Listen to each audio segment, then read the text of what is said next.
La possibilité de voyager dans le temps a inspiré de nombreuses personnes pendant de nombreuses années. L'idée de franchir la barrière linéaire du temps et de voyager à n'importe quel moment de l'histoire est incroyablement fascinante. Pourtant, cette possibilité n'existe que dans la science-fiction, ou pas. La littérature scientifique n'a cessé de nier la possibilité du voyage dans le temps pendant de nombreuses décennies.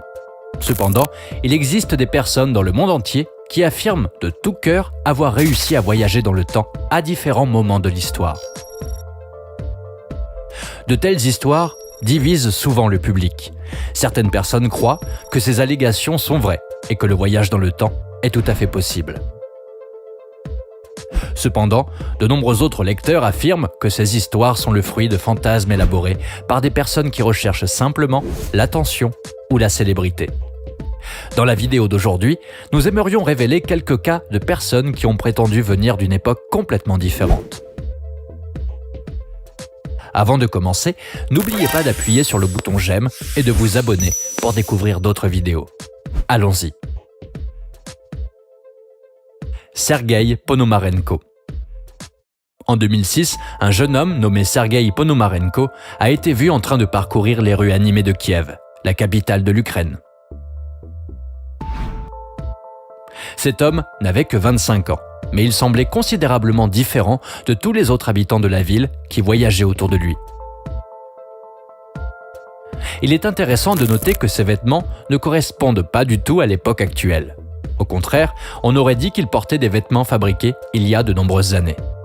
Il avait l'air d'avoir été habillé au Moyen-Âge, et pourtant, il déambulait dans les rues de la métropole, comme s'il n'était qu'un simple passant. L'apparence de l'homme est devenue encore plus étrange lorsque les habitants ont commencé à remarquer l'étrange appareil photo qu'il tenait serré près de sa poitrine. Cet appareil semblait être une relique d'une époque révolue, mais il était parfaitement fonctionnel et l'homme semblait s'y accrocher avec une extrême prudence. Alors que les gens passaient devant lui et circulaient dans les rues animées de la ville, Sergueï regardait autour de lui, apparemment confus, désorienté et sans direction. Il n'a pas fallu longtemps pour que le jeune homme attire l'attention d'un groupe d'officiers de police. Lorsqu'ils l'ont remarqué, ils ont pensé qu'il leur faisait peut-être une blague. L'homme s'est approché des policiers et leur a demandé de lui indiquer une adresse, bien que cette adresse n'ait pas existé depuis de nombreuses années. Les policiers ont eu des soupçons et ont demandé à l'homme de montrer sa carte d'identité. À leur grande surprise, il a sorti sa carte d'identité et son portefeuille et leur a présenté. Sa carte d'identité avait expiré depuis plus de 50 ans. Celle-ci explique que l'homme s'appelle Sergueï Ponomarenko et qu'il est né en 1932. Si cela était exact, l'homme aurait eu environ 74 ans. Cependant, l'homme, jeune, était loin d'être âgé. La police a fait de son mieux pour l'aider et l'a dirigé vers un établissement psychiatrique. Pensant qu'il avait perdu son identité et se faisait passer pour un homme âgé. Il est pris en charge et évalué par des professionnels de la santé mentale. Mais ce qui se passe ensuite est très étrange. Plutôt que de révéler aux médecins qu'il s'agissait simplement d'une farce élaborée, Sergueï a insisté sur le fait qu'il disait la vérité et qu'il était né en 1932. Bien qu'il ne semblait pas savoir comment il était arrivé dans la ville animée de Kiev. L'un de ses médecins, photographe amateur, a immédiatement reconnu l'appareil photo utilisé par Sergueï. L'appareil, un Yashica Flex, était l'un des plus anciens appareils photo portables japonais jamais créés. Ces appareils étaient remarquablement rares et il semblait étrange que Sergueï se promène en public avec un appareil aussi précieux et de collection. Alors que les médecins continuent de l'interroger, il insiste sur le fait qu'il est né le 16 juin 1932 à Kiev. Il a dit aux médecins qu'il n'avait que 25 ans et qu'il avait quitté son domicile tôt ce matin-là pour prendre des photos en ville.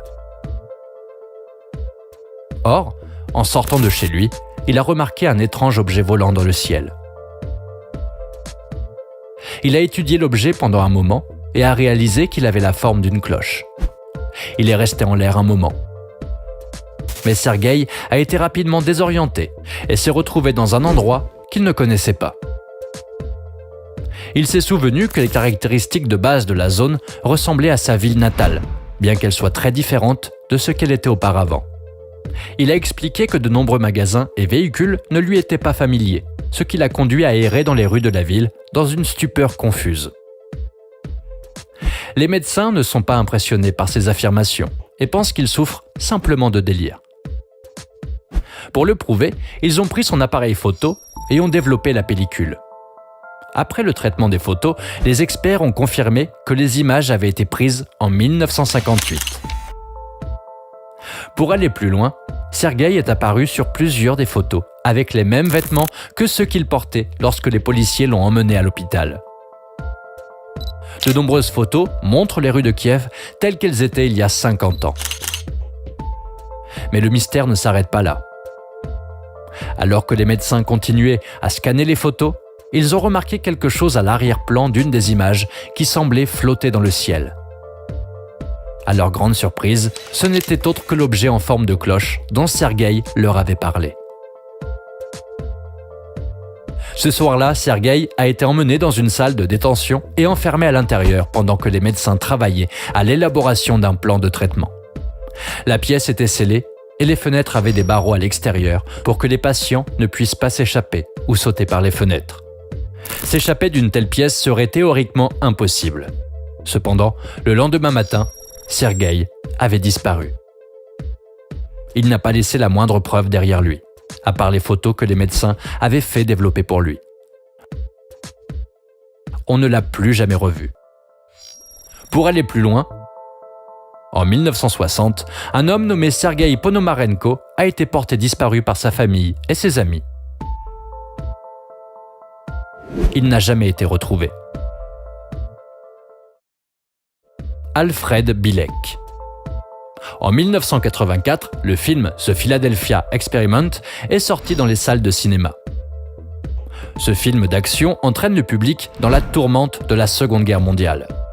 À l'époque, le gouvernement américain travaille sur un projet top secret qui combine des éléments surnaturels avec des tactiques de guerre réelles pour distraire les forces ennemies et les rendre vulnérables aux attaques. Pour ce faire, la marine a développé un nouveau type de technologie qui empêcherait ces navires de guerre d'être visibles sur les radars. Cependant, cette tentative a conduit à la disparition totale du navire après un éclair soudain. Le navire a été retrouvé peu de temps après.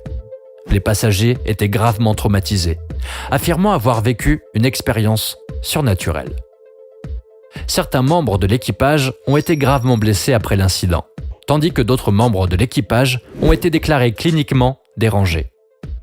Alfred Bilek a regardé The Philadelphia Experiment dans les années 1980. Il a été sérieusement impressionné par le film et s'est intéressé de près au sujet que le film avait abordé. Peu de temps après, des portions fragmentées de souvenirs ont commencé à surgir de manière mystérieuse dans l'esprit de cet homme âgé. Les souvenirs semblaient plus réels que jamais auparavant. Les scènes étranges dans l'esprit d'Alfred Bilek ont continué à s'intensifier, lui donnant l'impression de perdre la tête. Il a demandé de l'aide à un professionnel de la santé et a expliqué qu'il avait des flashbacks d'une vie difficile, bien qu'il n'ait jamais vécu ces expériences vives et traumatisantes. Lorsque les souvenirs commencent à s'assembler, Alfred a l'impression d'avoir enfin découvert la vérité. Il croyait qu'il était Edward Cameron, un membre de l'équipage de l'expérience de Philadelphie, et qu'il s'était réincarné après la tragédie. Edward Cameron aurait été le témoin direct de la série d'événements surnaturels lorsqu'il était soldat. Peu après l'activation du mystérieux équipement à bord du vaisseau, l'équipage a commencé à paniquer. Pour échapper au chaos, Edward a décidé de sauter du navire. Cependant, au lieu de finir dans l'eau, il se retrouvait dans un hôpital en l'an 2137. Peu de temps après, l'Américain s'est réveillé en l'an 2749. Edward Cameron aurait été envoyé par le gouvernement dans d'innombrables autres aventures de voyage dans le temps, avant que son âme ne se réincarne dans le corps d'Alfred Bilek. Cette histoire est délirante, mais Alfred affirme qu'il dit la vérité et que tous ces événements se sont réellement produits.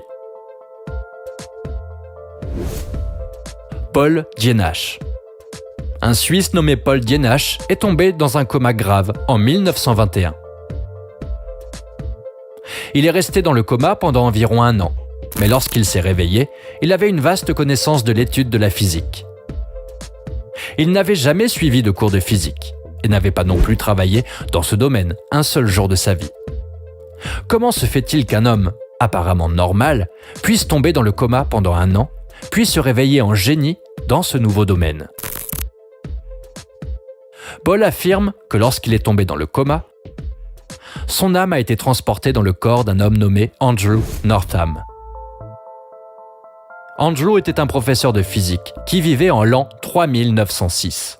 Il a vécu une vie bien pleine en tant qu'Andrew Northam pendant 1 an et a appris de nombreux événements qui se produiront bientôt dans l'histoire du monde. Il dit que le monde sera bientôt en difficulté à cause de la surpopulation et de la famine, ainsi que du changement climatique. Il affirme que ces idées ont conduit de nombreuses personnes à se détacher des moules de la société pour adopter un nouveau mode de vie spirituelle. Il ajoute que de grandes régions du monde seront détruites par une future guerre mondiale et que les habitants restants de la Terre se regrouperont et s'uniront. Il a achevé ses déclarations en disant que les humains seront bientôt visités par une race extraterrestre qui les aidera à continuer à survivre et à prospérer. Chaque résident du Nouveau Monde ayant une maison et suffisamment de nourriture, ainsi qu'un accès à une connaissance infinie.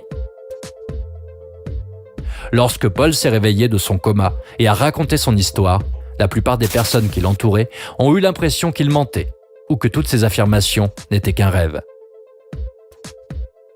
Quoi qu'il en soit, Paul est resté fidèle à sa parole et a trouvé un petit groupe de personnes qui croient encore aujourd'hui à ses affirmations. Il est décédé 2 ans plus tard, en 1924. L'homme de Taured.